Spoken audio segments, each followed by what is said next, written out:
اعوذ باللہ من الشیطان الرجیم، بسم اللہ الرحمن الرحیم۔ سورۃ الاعراف، یہ سورہ جو ہے اعراف کا مطلب کیا ہوتا ہے؟ پہچاننا۔ جیسے ہم اس کے اندر پڑھیں گے سورۃ اعراف کے اندر کہ ایک جگہ پہ ان کو ٹھہرا دیا جائے گا کچھ لوگوں کو۔ یہ ایسے لوگ ہوں گے کہ ان کے سامنے جنت بھی ان کے سامنے ہوگی، ایک طرف جہنم ہوگی، ایک طرف سامنے جنت ہوگی، ایک طرف جہنم ہوگی۔ اب یہ جو لوگ ہوں گے جو مقام اعراف پر ٹھہرائے جائیں گے، یہ وہ لوگ ہوں گے کہ جن کی نیکیاں اور بدیاں برابر ہوں گی، ٹھیک ہے، یعنی جن کے گناہ اور جن کی نیکیاں برابر ہوں گی، یہ مقام اعراف پر ٹھہرائے جائیں گے۔ ان کا معاملہ اللہ کے سپرد ہوگا۔ اللہ تعالیٰ ان کو ایسے مقام پہ ٹھہرائیں گے کہ ان کے سامنے جنت ہوگی ایک طرف اور دوسری طرف جہنم ہوگی۔ اب اللہ تعالیٰ ان کے اوپر ہوں گے تو مہربان ہی۔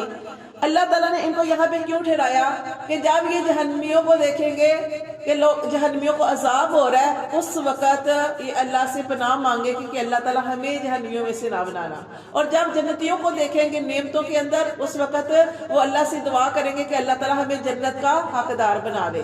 تو یہ دعا کریں گے، ان کی دعا کرنا تو یہ جو ہے ان کو آخرکار جو ہے ان کو اللہ تبارک و تعالیٰ جنت ہی میں داخل کریں گے، ٹھیک ہے۔ یہ جو مقام اعراف میں لوگ ٹھہرائے جائیں گے، یہ میں نے آپ کو بتایا ہے کہ یہ مقام اعراف پہ نہیں، مقام اعراف پہ یہ جو لوگ ٹھہرائے جائیں گے نا، یہ ایسے لوگ ہوں گے کہ جن کی نیکیاں اور بدیاں برابر ہوں گی۔ جیسے دیکھیں نا، آپ کہتے ہیں نا اعمال کرتے ہیں نا، جیسے ہمارے بچے پیپر دیتے ہیں تو جو اس کا رزلٹ کیا آتا ہے کہ 100 میں سے 33 نمبر والا پاس۔ اسی طرح وہ لوگوں کا فیصلہ ہو جائے گا، جن کی نیکیاں زیادہ ہوں گی وہ جنت میں چلے جائیں گے، جن کے گناہ ہوں گے وہ جہنم میں چلے جائیں گے۔ کچھ لوگ ایسے ہوں گے جن کے اوپر اللہ تعالیٰ مہربان ہوں گے، جیسے کہ ایک واقعہ بھی آپ کو چلے بتا دیتی ہوں کہ کچھ لوگ ایسے حدیث نبی صلی اللہ علیہ وسلم ایک دفعہ نا صحابہ کرام بیٹھے ہوئے تھے تو آپ صلی اللہ علیہ وآلہ وسلم فرما رہے تھے، اور جب یہ حدیث آپ صلی اللہ علیہ وسلم نے بیان کی تو آپ صلی اللہ علیہ وسلم مسکرا بھی رہے تھے۔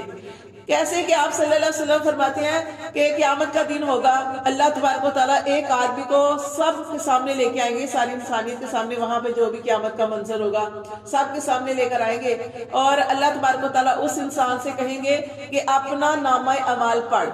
وہ شخص جو ہے وہ اپنا نامہ اعمال پڑھے گا۔ کیسے پڑھے گا؟ جیسے یہ کتاب بنے گا نا کہ ہم زندگی کا ایک پیج لکھتے ہیں، یہ جیسے ہم قرآن پڑھیں یا دنیا کی کوئی کتاب پڑھتے ہیں، ایسے ہی قیامت والے دن ہمیں اپنی کتاب لکھی ہوئی ملے گی کہ یہ فلاں دن ہم نے یہ کام کیا، فلاں دن یہ کام کیا۔ اللہ تعالیٰ فرمائیں گے اے بندے اپنا نامہ اعمال پڑھ۔ وہ نامہ اعمال پڑھے گا، اللہ کا حکم ہوگا، نامہ اعمال پڑھے گا۔ اب وہ اپنا نامہ اعمال پڑھے گا، اس میں تو گناہ ہی گناہ ہوں گے، اس میں گناہ زیادہ ہوں گے، نیکیاں کم ہوں گی۔ وہ کیا کرے گا؟ وہ اب گناہ بھی بڑے بڑے، اب وہ بندہ کیا کرے گا؟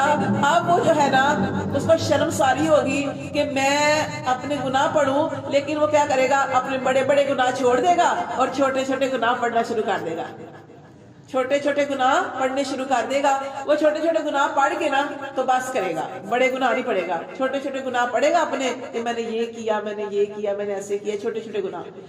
وہ پڑھنے کے بعد جب وہ بس کر دے گا تو اللہ تبارک و تعالیٰ ارشاد فرمائیں گے اے میرے بندے، جتنے تو نے گناہ مجھے پڑھ کے سنائے میں نے سارے معاف کر دیے اور ان کو میں نیکیوں میں بدل دیا۔ جب یہ بات سنی نا، اس نے جب اللہ تعالیٰ فرمائے گا کہ اے میرے بندے، میں نے جتنے تو نے گناہ پڑھ کے مجھے سنائے ہیں وہ میں نے سارے معاف کر دیے، بلکہ ان گناہوں کو میں نے نیکیوں میں بدل دیا۔ اب اس بندے کا دیکھیں، اس بندے کی بات سنیں، وہ اس بندے کو تو جیسے وہ ہمت مل جائے گی، وہ کہے گا کہ میرے اللہ نے میرے گناہ بھی معاف کر دیے اور میرے گناہوں کو نیکیوں میں بھی بدل دیا۔ وہ کہے گا اللہ تعالیٰ ابھی تو میرے بڑے بڑے گناہ باقی ہیں، اللہ ابھی تو میرے بڑے بڑے گناہ باقی ہیں۔ اور نبی پاک صلی اللہ علیہ وسلم جب یہ حدیث بیان فرما رہے تھے تو آپ صلی اللہ علیہ وسلم مسکرا رہے تھے۔ حدیث میں آتا ہے کہ نبی صلی اللہ علیہ وسلم کے دانت کی داڑیں نظر آ رہی تھی کہ وہ بندے کی دلیری پر کہ وہ کہے گا کہ اللہ تبارک و تعالیٰ ابھی تو میرے بڑے گناہ بھی باقی ہیں۔ مطلب اس کا مطلب ہے کہ اللہ تعالیٰ اس کے اوپر مہربان ہو گئے، تو اللہ تعالیٰ نے فرمایا کہ اللہ تعالیٰ آج تیرے گناہوں کو بھی معاف کر دیں گے۔ اور تو کچھ لوگ ایسے ہوں گے کہ جن پر اللہ تعالیٰ مہربان ہوگا تو اللہ تبارک و تعالیٰ ان کو ایسے بھی معاف کر دے گا۔ اور کچھ ایسے بھی ہے نا کہ کسی کے پاس ایک نیکی کم ہوگا، ایک نیکی کم ہوگی، وہ اپنی نیکی کو کسی سے مانگے گا، مجھے ایک نیکی چاہیے جنت میں جانے کے لیے، ایک نیکی کی ضرورت ہے، کسی سے مانگے گا، اس سے مانگے گا، اس سے مانگے گا، کوئی نہیں دے گا۔ اس دن وہ جیسے نفسا نفسی کا عالم آتا ہے کہ باپ بیٹے سے مانگے گا، بیٹی ماں سے، ماں بیٹی سے، اس طرح کا نفسا نفسی کا عالم ہوگا۔ یہاں تک کہ آتا ہے عیسیٰ علیہ السلام کے بارے میں، وہ بھی کہیں گے کہ آج مجھے اپنی ماں کی فکر نہیں ہے، اپنی فکر ہے۔ اس دن نفسا نفسی کے دن ایک شخص کو بس ایک نیکی کی ضرورت ہوگی جنت میں جانے کے لیے، وہ کوئی اس کو نیکی نہیں دے گا۔ اچھا، ایک شخص کے پاس جائے گا، وہ بڑا گناہگار بندہ ہوگا، اس کے پاس جائے گا، اسے کہے گا، وہ اسے پوچھے گا کیا معاملہ ہے، مجھے ایک نیکی چاہیے جنت میں جانے کے لیے۔ وہ کہے گا اچھا ایک چاہیے، میرے پاس ایک ہی ہے تو ایک ہی لے، میرے پاس ہے آئیے ایک نیکی، تو ایک نیکی تو مجھے جنت میں لے کے نہیں جائے گی، چل تو مجھ سے میری نیکی لے لے۔ وہ شخص اس کو نیکی دے گا۔ اللہ تعالیٰ اتنے مہربان ہوں گے، اللہ تعالیٰ وہ تو جنت میں چلا گیا نا جس کو ایک نیکی چاہیے تھی، وہ نیکی اللہ تعالیٰ اس نے جس نے نیکی دی ہے، اللہ تعالیٰ فرمائیں گے تو نے اتنا بڑا کام کیا کہ آج نفسا نفسی کے عالم میں ہر کسی کو اپنی فکر پڑی تھی، آج تو نے اپنی نیکی دی، جا میری رحمت کے صدقے میں نے تجھے بھی جنت میں ڈالا۔ تو کچھ لوگ تو ایسے ہوں گے نا، اور کچھ لوگ ایسے ہوں گے کہ جن کو اللہ تعالیٰ ایک مقام پہ ٹھہرائیں گے، ایک جگہ پہ ٹھہرا دیں گے۔ وہ ایسے لوگ ہوں گے کہ جن کی نیکیاں اور بدیاں برابر ہوں گی، گناہ بھی اتنے، نیکیاں بھی اتنی۔ کیا معاملہ کیا جائے گا؟ ان کو اس جگہ پہ ٹھہرایا جائے گا، ان کے سامنے جنت رکھی جائے گی۔ ایک طرف دیکھیں گے تو جنت ہوگی، جنت میں آگے لوگ جو ہیں جنتی نعمتیں اور عیش و آرام، اور دوسری طرف جہنم۔ تو اس وقت یہ جو ابھی میں نے آپ کو بتایا کہ اس وقت جو جنت کو دیکھیں گے تو اللہ سے دعا کریں گے، اللہ ہمیں جنت عطا فرمانا، ہمیں معاف کر دے اور ہمیں جنت عطا فرما۔ اور یہ مقام آراف پہ ٹھہرائے ہوئے لوگ، اور ان کی ایک اور چیز بھی ہوگی، وہ کون سے لوگ ہوں گے کہ اس وقت تک جنت میں نہیں جائیں گے جب تک اپنے دلوں کو صاف نہیں کریں گے۔ جب تک دلوں کے اندر کینہ، غصہ، نفرت ہے، کوئی جنت میں نہیں جا سکتا۔ اس جگہ پہ ٹھہرا دیا جائے گا ان لوگوں کو۔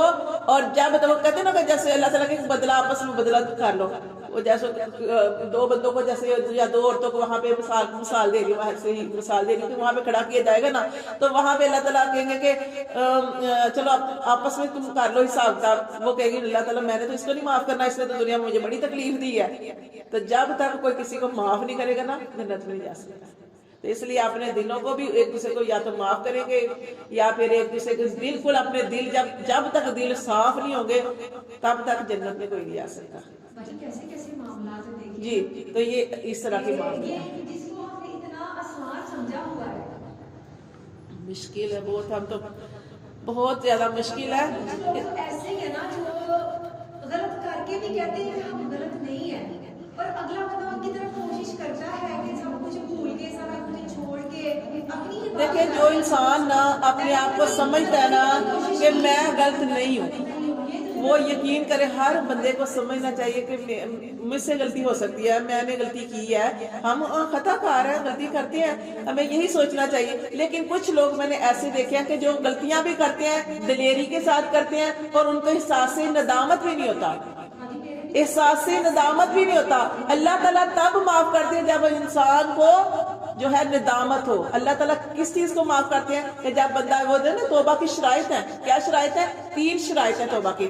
سب سے پہلے بندہ اللہ سے پکی سچی توبہ کرے کہ اللہ تعالیٰ یہ میں نے جو غلطی کی آئندہ نہیں کروں گی۔ آپ دیکھیں نا امام وہ جو حسن بصری ہیں، حسن بصری رحمت اللہ علیہ، ان کے بارے میں کیا ہوتا ہے کہ زندگی میں جب سے ان کو شعور آیا، کچھ لوگ ہوتے ہیں شروع سے غلطیوں سے بچتے ہیں، اچھا جب سے ان کو شعور آیا انہوں نے اپنی زندگی میں ایک غلطی کی، اس غلطی کو جیسے ہی کوئی کپڑا سلاتے تھے، اپنی قمیض سلاتے تھے، تو اس قمیض کے اوپر اپنا گناہ لکھ لیتے تھے۔ کیوں لکھتے تھے؟ تاکہ میں ہر وقت مجھے یاد رہے کہ میں نے یہ غلطی کی اور میں نے اس کی توبہ کرنی ہے۔ توبہ کی شرائط ہوتی ہیں، اگر انسان کی شرائط پوری نہیں ہے تو اس کی توبہ ہی نہیں ہوتی۔ جیسے آپ کہیں کہ میں نے میں پہلے یہ کر لوں پھر اللہ سے معافی مانگ لوں گی، اس طرح نہیں ہوتا۔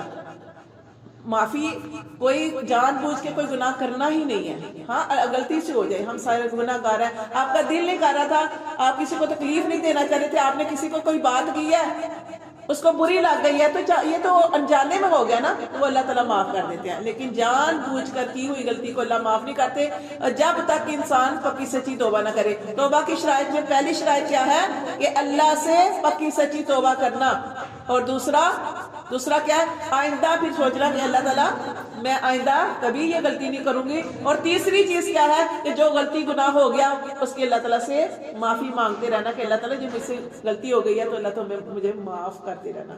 تو مطلب کہ جب تک آپ یہ شرائط ہی پوری نہیں ہوگی تو پھر کیسے انسان جو ہے وہ ایک جیسے ابھی آپ کہہ رہے کچھ لوگ ایسے ہوتے ہیں کہ دلیری کے ساتھ گناہ کرتے ہیں اور پھر ان کو احساس ندامت بھی نہیں ہوتا. ایسے لوگوں کی اللہ تعالیٰ توبہ قبول نہیں کرتے، اور توبہ قبول کرنے پہ آئیں تو اللہ 100 کے قاتل کو معاف کر دیتے ہیں. اللہ نے کیسے 100 کے قاتل کو معاف کر دیا؟ 100 کے قاتل کو معاف کر دیا کہ اس کے دل میں بار بار یہ چیز پیدا ہوتی تھی، نہیں مجھے اللہ کی طرف توبہ کرنی ہے، شاید میرا رب مجھے معاف کر دے. اور اسے کوئی بتانے والا نہیں تھا. اس نے جب اس نے 99 قتل کیے ایک آدمی کے پاس چلا گیا تو اس نے کہا اچھا 99 قتل کیے، تیری کہاں سے توبہ ہونی ہے؟ اس نے اس کو بھی قتل کر دیا، 100 کا قاتل بن گیا. 100 کا قتل کرنے کے بعد پھر اس کے دل میں یہ چیز آتی تھی، انسان کا جو ضمیر ہوتا ہے نا اس کو ملامت کرتا ہے. پھر اس کے دل میں چیز آتی تھی نہیں میں شاید میری توبہ ہو جائے. پھر اس نے 100 قتل کیے اور اس کے دل میں پھر یہ چیز آئی، لیکن اس کو اس دفعہ کوئی عالم دین شخص مل گیا، اس کی رہنمائی کرنے والا مل گیا، اس کو سمجھانے والا مل گیا. اس نے کہا کہ اگر تو پکی سچی توبہ کرے گا تو اللہ تعالیٰ تیرے پچھلے سارے گناہ معاف کر دے گا، تو نے بس سچی توبہ کرنی ہے. اس نے توبہ کی، ادھر سے اللہ کا حکم آ گیا، اس کی روح قبض ہو گئی. جب انسان مرتا ہے اس کے پاس فرشتے آتے ہیں. جب انسان کوئی عورت ہے یا مرد ہے مرتی ہے اس دنیا سے جاتے ہیں تو جب اس کی روح قبض کرنے والے فرشتے آتے ہیں تو جیسا انسان ہوتا ہے ویسے فرشتے آتے ہیں. اگر دنیا میں انسان گناہ گار تھا، خطا کار تھا تو اس کے پاس فرشتے ہی ڈرولی شکل میں آتے ہیں، اس کی روح بھی سختی سے قبض کی جاتی ہے. اور جب انسان دنیا میں اچھے عمال کرتا ہے، نیک عمال کرتا ہے، اللہ کا راضی کرنے والا ہوتا ہے تو پھر اس کے پاس فرشتے جو آتے ہیں وہ خوشبوئیں لے کے آتے ہیں اور اس کی روح بھی آسانی سے قبض کر دی جاتی ہے. اب یہ جو بندہ مرا 100 کا قاتل، اس کے پاس جب فرشتے آئے دونوں فرشتے آ گئے. کون سے؟ جنت میں لے جانے والے بھی اور دوزخ میں لے جانے والے بھی. وہ کہہ رہے تھے ہم نے لے کے جانا، وہ کہہ رہے تھے ہم نے لے کے جانا، یہ 100 قتل کیے ہم لے کے جائیں گے اس کو. لیکن وہ جنتی وہ جو دو دوسرے فرشتے تھے جو کہہ رہے تھے کہ ہم نے اس کو لے کے جانا کیونکہ اس نے توبہ کر لیا. تو پھر اللہ تعالیٰ نے ان کے لیے ایک اور فرشتہ بھیج دیا تھا جو کہ انسانی شکل میں آیا تھا. اس نے کیا کہا تھا کہ یعنی جس کو بنایا گیا، جیسے کہا تھا کہ تیسرے انسان کو بنا لو، کوئی بھی معاملہ چلا تو تیسرے انسان کو بیچ میں شامل کر لو. کون سا تیسرا شخص؟ ایسا شخص جو آپ کا معاملہ صحیح کرے. وہ تیسرے شخص کو، تیسرے فرشتے کو شامل کیا گیا. اس سے مشورہ لیا گیا کہ ہم کیا کریں، کیسے کہ مطلب اس کو جنت میں جائے گا کہ دوزخ میں جائے گا. اس نے پھر کیا کیا؟ حکم تو اللہ کا تھا. یہ بتایا گیا، اس نے یہ بتایا کہ چونکہ اس نے گناہوں سے توبہ کر لی ہے اب نیکیوں کا راستے پہ چل پڑا ہے. اور ویسے بھی پھر اس نے یہ بھی کہا کہ راستہ جو ہے وہ ماپا جائے، تو راستے کی پیمائش کی گئی تو وہ جو گناہوں کا راستہ تھا وہ کم ہو گیا. تو اللہ تعالیٰ نے نیکی والے راستے کو بڑھا دیا کیونکہ اس نے اچھی نیت کر لی تھی. اللہ معاف کرنے پہ آئے تو 100 کے قاتل کو معاف کر دیتے ہیں. اللہ تعالیٰ معاف کرنے کو آئے تو ایک وہ نوجوان کا واقعہ ہم پڑھ چکے ہیں، ذوالکفل کا واقعہ. اتنا گناہگار تھا، ہر مال و دولت والا تھا، پیسے والا تھا. ہر روز اپنے بستر پر ایک نئی لڑکی کو لے کے آتا تھا، رات اس کے ساتھ گزارتا تھا. ایک دن اپنے ایک ایسی لڑکی کو، مجبور لڑکی کو لے آیا. اسے نہیں پتا تھا، ظاہر مجبوریاں آتی ہیں. اس نے اس کو پیسے دیے اور اپنی جب اس کے قریب ہونے لگا تو وہ لڑکی رو رہی تھی گناہ کرتے ہوئے. اس نے کہا بس اللہ نے اس کا دل بدلنا تھا نا. اس نے کہا کہ کیوں رو رہی ہو؟